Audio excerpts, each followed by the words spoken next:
Hey watercolor wizards, Hajra here. Today I'll be discussing foxes while painting one for the current Carnivores round of the Animal Artist Collective. Thanks for parking your brushes here and let the epic art adventures begin. $7 patrons get all my new longer private YouTube videos, free passes to my 6 Skillshare videos, along with info-dense deconstructed art and Q&A posts, video notes, and sketch downloads.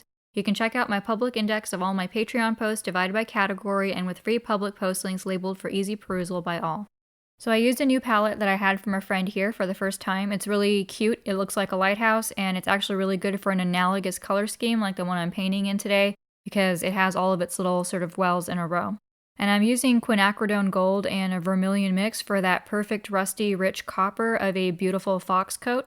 And I did have some indigo blue underneath it as a Grisaille value underpainting down there, but that's not something that I'm mixing in this palette right now because I already had the Grisaille done.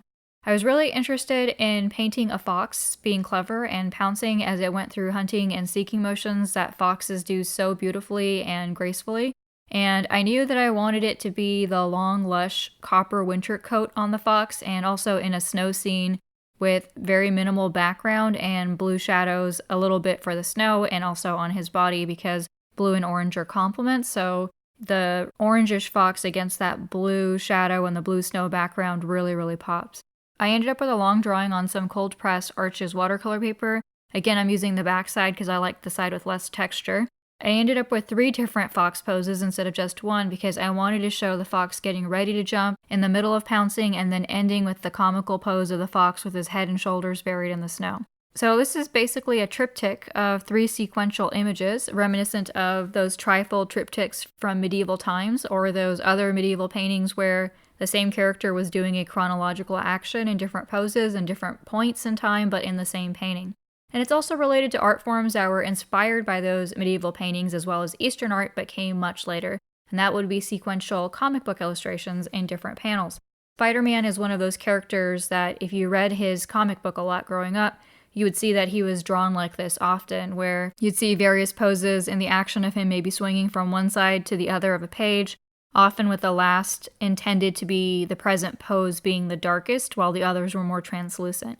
In this case, I went for equal depth of color in all 3 because I just couldn't pass up seeing that beautiful copper red fox that vibrant in all 3 of these poses.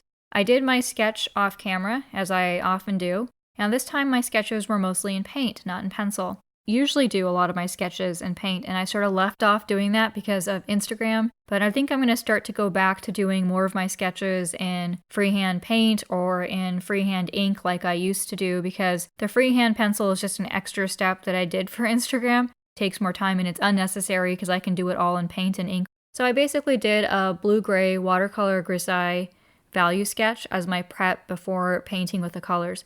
And if you don't know what I mean by Grisaille, then clearly you are super new to my channel. I've covered Grisaille value underpainting techniques in many videos that you can check out in their own playlist. I basically just drew all of my shadows with my indigo blue. So I really loved reading about one fox character or another growing up. It's because a fox as an animal, it's so cunning and so striking, shows up in many folk tales as a wily or cunning or clever character. I really love the book Fantastic Mr. Fox by Roald Dahl, and also the recent stop-motion movie that was really true to the spirit and tone of that book. I really enjoyed the theme that Mr. Fox had a feral, untamable nature. He had his smarts and wisdom, but in certain situations his wild side still dominated and got the best of him. And in the book, it results in a perilous predicament when 3 evil, gluttonous farmers all set out to kill him and his family since he won't stop raiding their farms for poultry and other food because he just can't help it even though he's already comfortable.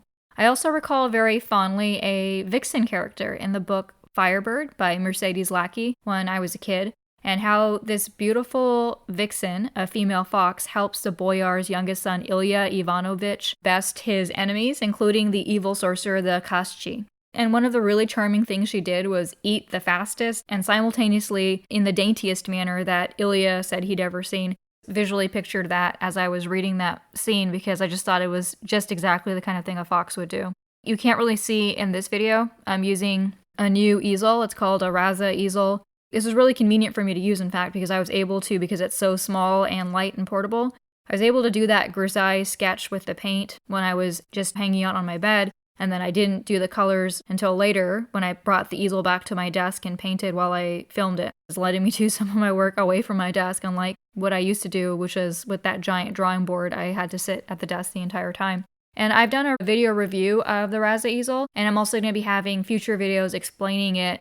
The Kickstarter for the Raza easel is live right now, and if you want to support a small business that is making a really cute and unique product, then I hope you do so. So I'm painting one of my favorite animals today, and that's the red fox, or in Latin, Vulpes vulpes, from the order Carnivora, the family Canidae, and the genus Vulpes and the species Vulpes. So this is a fox. The red fox is the largest of the true foxes. It's one of the most widely distributed across the entire northern hemisphere, and it's Eurasian in origin. And the earliest red fox fossil is from about 3.4 to 1.8 million years ago. If you look at the original fossil, though, it is, of course, smaller than the modern counterpart. Even 1.8 million years ago, it was hunted by primitive humans for food and pelts, and it showed up in the U.S. during or before the Illinoisan glaciation and during the Wisconsinian glaciation. And there's about 40 valid subspecies of the fox, and it's not endangered, but I will be discussing one of the endangered foxes called the island fox a bit later, just so you can get some information about an animal that is threatened. The red fox has also been introduced to Australia, and it's not its fault, but it's an invasive species there. It's still a highly hunted species due to it being a pest to humans, and it's also hunted because it has a really handsome pelt. Whatever variation of color that it has, it's always a beautiful fur coat. Now, the red fox is not always red. There's lots of variation, including leucistic and melanistic individuals. Leucistic means something that isn't able to distribute its melanin properly, so something that makes it look like an albino, or far less color than the average of the species of that type, but it's not actually an albino. It's not going to have red eyes and such. So that's a leucistic animal. And a melanistic animal is something that shows more color than the average of that species. So you can end up with something like a very charcoal or slate-colored fox versus a red fox. There are many color variations, and there's 3 main color morphs, and those would be the red, the silver/black, and also many cross mutations. Foxes molt once a year. Their winter fur is dense, soft, and silky, and also nice and long, so that's when you would see that it's the most photogenic, versus the shorter, coarser hair it has in summer, and if you catch it during the molting time, then it's not going to look its most handsome. Red foxes usually hang out together in pairs, that would be mated pairs, or mated pairs and their young, or a male with several females sharing kinship.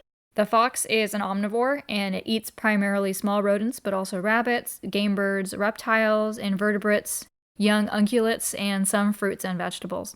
Its predators include humans, wolves, coyotes, golden jackals, medium and large felines. For fox kits, which are the fox cubs, you'll also have birds of prey like golden eagles predate upon them. And as I'll discuss later, golden eagles are also a big threat to smaller foxes like the island fox. The red fox lives only about 1 to 3 years in the wild. It's a really hard life, but it can live up to 10 years if it survives. A lot of those beautiful foxes that you see only live 1 to 3 years because they get killed somehow. A male fox is called a tod, or a reynard. A female fox is called a vixen. A fox's baby is called a cub, or more commonly a kit. Foxes are gorgeous, and that's one of the reasons why if somebody is beautiful, you might say that they're foxy or a beautiful vixen. I haven't had a chance to draw them for ages and ages. If it was up to me, I'd be drawing a fox like every week. And a fox has an elongated body, and its fluffy tail is 70% of its head and body length. So that's quite a bit of handsome tail that it's got there. And it also has a narrow and elongated flat-topped skull with a small brain case. And that really gives it that distinct, dainty head that you don't see in dogs. Its forepaws have 5 digits, and its hind feet have 4. They are lacking the dew claws. And also, a fox has partially retractable claws, unlike dogs. As you might expect from how it looks, it's super agile, and it can jump up to 6.5 feet and also swim very well. So if you're going to compare it to most dogs, it'll have a narrower muzzle, less crowded premolars, more slender canine teeth, and a concave versus a convex profile. And again, it gives it that beautiful, dainty look. It makes it look like the unicorn of dogs, I think. And foxes don't make good pets, unfortunately. Like wolves, they are shy by nature and suspicious of humans once they reach adulthood. And they depict feral behavior even if you've raised them from birth. They can be dangerous to have around. Russian study that you might have heard of that helped selectively breed for domesticated silver foxes that began to look and behave like domesticated dog puppies after several generations. That study really shows what selective breeding by humans can do to create a domesticated pet. And I also want to briefly discuss the island fox, even though that's not what I'm painting here. I'm painting Vulpes vulpes, which is the red fox. And remember what I said, the red fox is not endangered. The island fox, on the other hand, is a species that's become increasingly endangered. It's not in the genus Vulpes, like true foxes, it's Urocyon.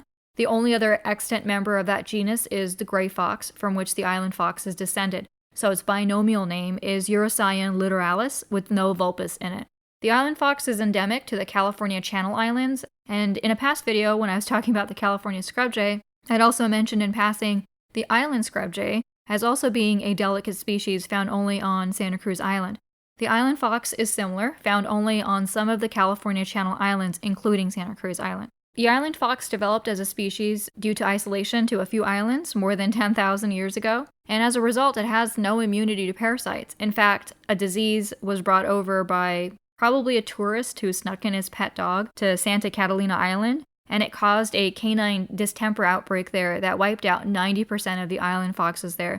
Numbers went from 1,300 to just 103. And this is the kind of thing that really makes me angry when I read about it, because it's just more sloppy, irresponsible, and selfish people screwing stuff up for real wild animals. If you like your pet, then maybe you can also have some respect for other animals out there too. That's all I ask, not that you hate your pet. Anyway, the island fox is not intimidated by humans due to having so little contact for its species over time. So it's actually really trusting and easy to tame and is generally docile, even if it shows some aggression at first. And golden eagles, which are uncommon to those Channel Islands, but got common there after bald eagles declined there, have predated heavily upon the island fox. They have emerged as a major reason for the island fox endangerment, reducing the unique fox population on those islands from 2,000 to 135 on one island and 1,500 to 14 on another island. Once golden eagles were sort of revealed as major culprits, measures were taken to help the population bounce back. And so the island fox is now currently off the endangered list as breeding programs have brought the population back up. But there are inbreeding depression concerns, so that's still a place for serious thought about how humans have such a vast impact, and we ought to care more and be careful, because once something in nature is really broken, it's not that easy to fix. In some ways, you might say that the island fox is perhaps functionally extinct, to use the words of another scientist for another species, which is that it's basically a dead man walking. You know, it might be some of them left, but not enough left to make for a healthy reproductive species because of few members to dip into the gene pool with. So I'm not saying that to be a Debbie Downer, so let's just be careful and try to have less of a negative and abnormally large footprint, so other nations, animal nations, who have just as much right as we do, can have the potential to have a normal footprint. If you know my channel already, then thanks for being one of my watercolor wizards, and if you don't and you found your way here as a result of the Animal Artist Collective, then welcome and hope you subscribe. I work in watercolor, gouache, and ink, create info-dense video tutorials and post on YouTube and Patreon, and I'm currently teaching art classes at the Santa Cruz Art League and the Santa Cruz Museum of Natural History. And please make sure you check out the other videos from this round of the Animal Artist Collective. The links to the other participating artist channels are below in my description box, and you can also find out some more information about the AAC down there. Well, wizards, hope you enjoyed learning about and seeing me paint a fox. This video and artwork for the AAC helps raise awareness and support for wildlife so we can prevent gorgeous animal species from being wiped out. You can buy this artwork from me by contacting me via email or messaging me on Instagram or Patreon. I will donate 50% of my proceeds to the World Wildlife Fund or the National Wildlife Federation, two organizations that I've donated to annually for more than a decade. If you want a more affordable art print, decor, or stationery of my artworks instead, there's plenty in my Redbubble shop. Please like, comment, subscribe, and check out my website dashboard for easy access to all my online platform links on a single page to support my art creation and instruction. Thanks for parking your brushes here, and wishing you all fantastical art adventures.